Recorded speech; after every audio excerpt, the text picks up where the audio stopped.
Welcome to the Daily Jerry Anderson podcast, where the presenter sees trouble ahead when Mr. Coyle attempts to bluff his way into the United States. He can't help it. It's his face. It's the way you're treated when you go through the airport. I don't care about that. Oh, yes, you do, because you've got a very short fuse. And you will I'll be prepared for this. No, you won't. I'll be mentally prepared. What did you tell me you said to the woman when you were going to England the other day? She said she'll get you the next time. What did you say to her? Yes, I did. What did you say to her? No, I'm not going to say. What did you say to her? She said that she'll get you. You hadn't got your right name on your passport yes. because you don't know if you're called Sean or John. Yeah. Right, and on your passport it says John. Yeah. Right, and when you applied for your ticket, Sean is on your ticket. Yeah. So he said, what's your name, Nav? Yeah. It's Sean. It's John here. I said, well, it's the Irish version. No, it's different. No, it's the Irish. It's different. It's the Irish version. It's different. No, it's not the same name. It should be the same name. And she was going to stop you. Right? You see, because there wasn't much point in me telling the story of my godmother and Thaddeus. I didn't think five that. John Coyles in our street. She wouldn't have understood. No, she wouldn't have understood that. She wasn't interested. All she she saw was that the name in front of her was not the same as the name in the computer. And you managed to produce another little thing with that name on it, spelled like that, and she let you through. And she said, I'll get you the next time. And what did you say to her? I can't remember. Go on, yes, you can. I don't. Yes, you can remember. You said, no, you won't. I said that. You see, if you do that in America, they'll haul you back and send you back here. Yeah, but I've got the passport now with John on it. I got my passport changed. But don't forget, when you're booking the ticket, you have to put John in. Yes. That's the mistake people make. All John. Listen to this. We came out of JFK recently, JFK Airport, of course, in New York. The man examining the very elderly Asian couple's passport beside us refused to check it 3 times because they hadn't opened the passport properly and placed it on top of one another. Is that so? That's the kind of thing. So you don't know anything about this. This is what happens. It's like, for instance, the other day, a man told me that he went to his car, right? And you know the little man in the red coats? Uh-huh. He was the traffic warden? Yeah, he was giving him a ticket for something about tax or something like that. And the fella said, he said to him, your ticket... Now, don't make it up as you go along. I'm not making it up as I go along. Right. I just can't remember if it was a fine for tax or if it was a fine for overstaying his time limit. Right. I think it's for overstaying his time limit. Right. And the wee man was giving him a ticket. Do you know why? Because the little ticket that he stuck to the window was upside down. This is the same attitude we've got here. Did you hear what I said? The very elderly Asian couple's passport beside us was refused to be checked 3 times because they didn't open them properly and didn't place them on top of each other. That's what you have to do. You have to present your passport properly, or the fellow won't look at it. An idea that he just developed as they arrived at the desk. See, this is a very important part, what they said there. See, he didn't do that for anyone else. He just didn't like the look of them. Mm-hmm. See, if they don't like, and they don't like the look of you because you've got a pained expression on your face when you go into airports. Me? Yeah, you have. I noticed that before. You've got a disdainful look about you. And I know what it is. It's fear of being discovered. That's what it is. You look suspicious. Yeah. And you look untrustworthy. And you look, well, shifty is the word I'm looking for. You do look shifty in airports because you try and put on a kind of a bonhomie face. But it comes out, it's like a bulldog chewing a wasp. You understand what I'm saying? So they see that and they say, I don't like the look of him. A system of reuniting lost items with their owners has been developed by the BBC over many centuries. The presenter, it emerges, may have broken that system, a problem which, if it isn't fixed, could mean the Hugo Duncan show may not be able to function. Never a bad thing. Harry Craig's wallet has been found in a taxi the night before last. He's a student called Harry. No, he lost it. No, it was found. Yeah, but he lost it. That's because, yeah, and that's why it was found, because he lost it. Yeah, but what are you reading that out for when he lost it? Because this is him finding it. Who found it? A taxi driver. Oh, did he? Yes, that's what I just said. Why do you not believe me? Obviously, it was lost yesterday. I know. This is what's called coming back. You know that idea? Coming back and doing. If it's lost, it's found. You find it for the people and you tell the people it's been found. That's what's called feedback. It's what's called doing your job. A brown wallet, student card. Yes, what? Well, read that again.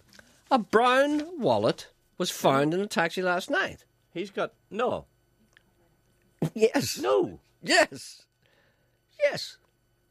It's Harry Craig's wallet was found in a taxi. Harry Craig lost it yesterday. Yes. And it's not been found in the taxi. But no, what date's that? Yesterday. It was lost yesterday. Yeah, yeah. And it was also found yet. See, here's what happened. Try and work this one out. Did I announce that it was found? Did I announce that it was lost? I announced it was lost. Okay. When did you announce it was lost? Yesterday. What time at? Janet gave it to me. What time at, I say? About 3:30. So where does that leave you? Good morning, Anderson, a.k.a. Mr. Turkey Neck, and Shan, a.k.a. Quiet Thing with a Brow, or Blanket Boy. Just getting in contact to see how your sponsorship is going for your marathon run. I'll go and check. Oh, sorry, I mean walk. Well, there's not much up on it. I see you've only raised £190 out of the 5,000 required. And you're not even putting the call out for sponsorship on the show. What is wrong with you? Well, we can't really do that. So what we will do is this, Sean. Are you ready for this? Yes. I will say anyone who wants to sponsor me for the marathon, they ring this programme and we'll tell them how to do it. Because people are getting nervous about us asking for money. You should now have a part of your show for announcements. As the caller last week said about Shan doing the announcements on the Enterprise. How much did you get for that? It was voluntary. You can now get him to make announcements on your behalf. On a slightly lighter note, would you please play Stephen Hall and the Moonshed, Get Your Pig On, for Stephen Aiken, Fanula, Tracy Neal, and in the words of Hugo, anyone that knows me. How you doing? When we were How you doing? I can't do that. Can you do Hugo saying how you doing? No. No, when he goes up to somebody and it's he's surprised to see them, but it's the same every time because it's this kind of thing. You pretend you're surprised to see people, and not only surprised, but pleased and surprised to see people. So when you say how you doing, you say, how you doing? Can you do that? No. Does that sound right? Yeah, it does sound right. You start off very high and you go, how you doing? And the doing is when you're surprised to see them, and when the high bit is you're happy to see them, and the bottom bit is that you're pleased to see them, that you're surprised to see them. So you go, how you doing? One of the signs of a radio show in trouble is when the presenter begins to reminisce about film stars of his youth. This show is therefore ipso facto in big trouble. A very dangerous thing is happening to me. I'm starting to go on. She's talking. Tablets? No, I've been on the tablets for some time. I'm starting to get on the internet and look on YouTube for old actors that I liked when I was going to the movies when I was about 11. She won't let me talk about old actors. No, but I think I've reached your level now. See? Do you remember the actors that we used to like? They were all mainly tough guys. There's one man I want to apologise to, through you. Okay. And a man that I never liked.